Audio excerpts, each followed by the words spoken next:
The Force is with you, young Skywalker. But you are not a Jedi yet. Hey everybody, Jordan Collier here with the Storybook Wealth Builder channel, and today I want to do something a little bit different. I wanted to start a new series I wanted to call Rapid Fire, where I give my unscripted, raw commentary on just a variety of topics in regards to this one overarching subject, which is beginning the investing journey, which is something I haven't really talked about in my prior videos. And I really want to just come at this as if I was to give advice to myself 8 months ago when I started actually reading a lot about this for the first time. So let's get started. The first topic is brokerage accounts. So if you live in the States, I would recommend Robinhood. If you live in Canada, this would be Wealthsimple Trade.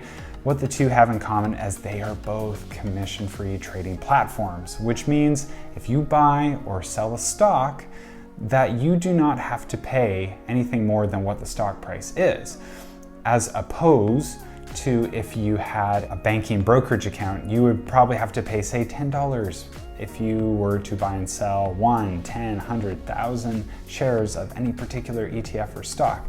So on that note alone, these two platforms are great to get going. So especially if you're on a budget and you can only buy 1 or 2 shares at a time, well, these platforms make sense. The idea of ETFs is they are just a basket of companies in one place.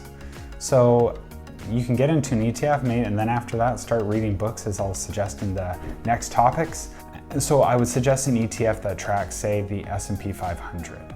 This would be, say, in Canada, this would be XSP, VFV, VSP. In the States, this would be VOO.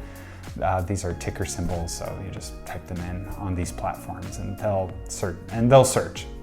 And you can get basically the raw information of what these all are. But at least your money's working for you. And the great thing with ETFs, their costs are so much less than their cousins, mutual funds. Mutual funds typically have a management fees of 2%. ETFs can range from 0.05% all the way up to 0.5%. Okay, next up is books. So the first book I ever read in regards to investing was The Intelligent Investor. A great book. I learned benchmarks, percentages, formulas, and just general principles for developing a philosophy. It was a great read, but if I was to recommend a book, that would not be the book to start off with. The second book I read, which was compared to The Intelligent Investor, so much of a lighter read, which is a little book on common sense investing by Jack Bogle. And reason being is this book hits home 2 important things when it comes to investing: compounding costs and index funds. It talks about index funds in the sense that I talked about in topic number 2, ETFs, is that building out a foundation of ETFs, getting started with ETFs, because those are a basket of stocks that are more or less going to be protected and be diversified in one fund, okay? And they're typically cheaper index funds, right, through ETFs. And the other one is compounding costs, which is, again, what we talked about with the brokerage accounts. But it's also not just brokerage accounts. It's finding ways to keep your costs as low as humanly possible. And I have found that this book has helped me even outside of investing when I look at other things, like, say, my YouTube channel. I've had very creative ways to try to get as many apps and tools that I need for investing for free.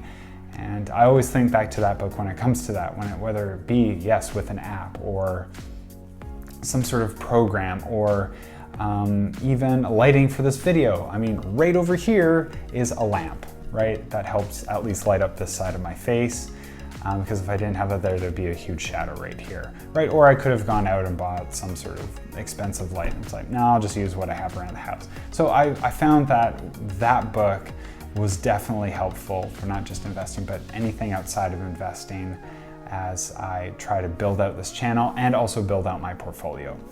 Okay, next up is stock picking. Once you have set up your brokerage account, you're consistently buying into ETFs, and maybe you've read a few books, maybe you feel confident now to get into stock picking, which is definitely exciting because, especially when I bought my first stock, I realized that it was at this point now that I was getting into the next evolution of my early investing journey.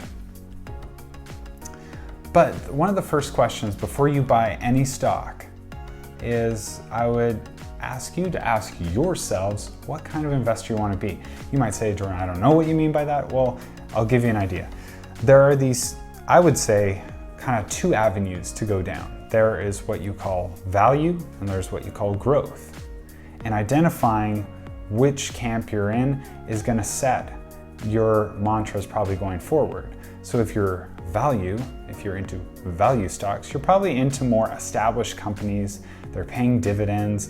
They have a history of raising their earnings per share, ideally, raising their dividends, maybe hopefully buying back some shares. So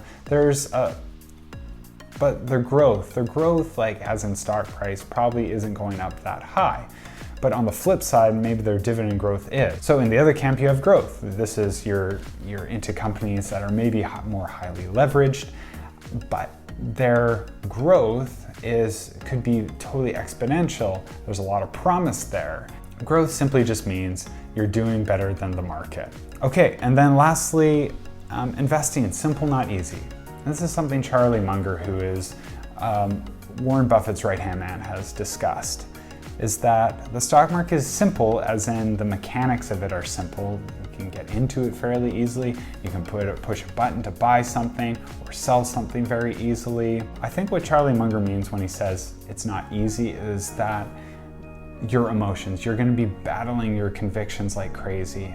I've certainly made early mistakes when I bought something and sold it when I shouldn't have, and I went against what I was creating my philosophy of being a long-term holder of these big companies that I really like and that I can sleep easy at night. Honestly, that's really what I want. I want to be invested, I want to sleep easy, and I don't want to have to worry about a company that has the potential for going under, right? If you found this enjoyable and want to see more content like this be created from the Storybook Wealth Builder channel, then please do the cliche thing as always and super smash all the buttons of the like and subscribe variety.